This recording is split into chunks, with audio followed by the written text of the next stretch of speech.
Hola, ¿qué tal? ¿Cómo están? Mi nombre es Joel Pérez Garay. Estamos aquí en su humilde hogar, en la calle Independencia del barrio de San Isidro, de la comunidad indígena de Santa Cruz Tanaco.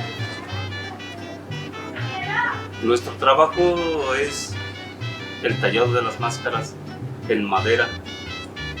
El proceso lleva diferentes tiempos. Tenemos el corte, tenemos el secado inicial, tenemos una talla inicial. Después le damos forma a lo que es la cara.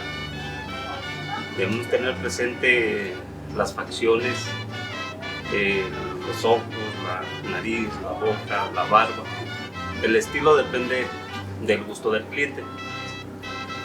Después viene otro proceso de secado, lijado, el terminado, la pintura y bueno, terminados extras, dependiendo del color de las barbas, el color de los ojos y por último pues tenemos la máscara terminada.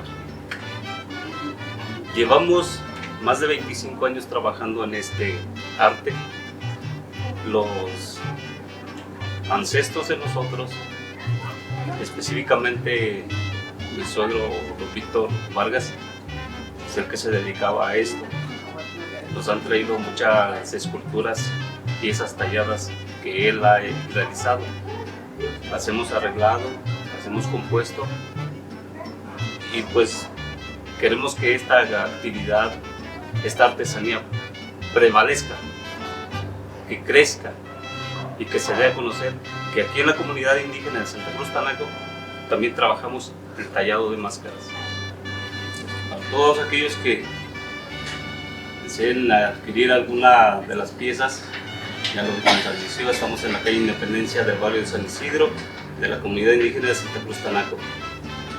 El teléfono es 452-136-0872 para los que se gusten comunicar o adquirir alguna pieza.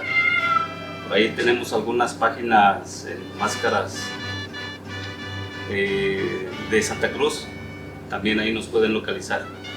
Está la familia Pérez Vargas, Vargas Ramírez, Ramírez Vargas.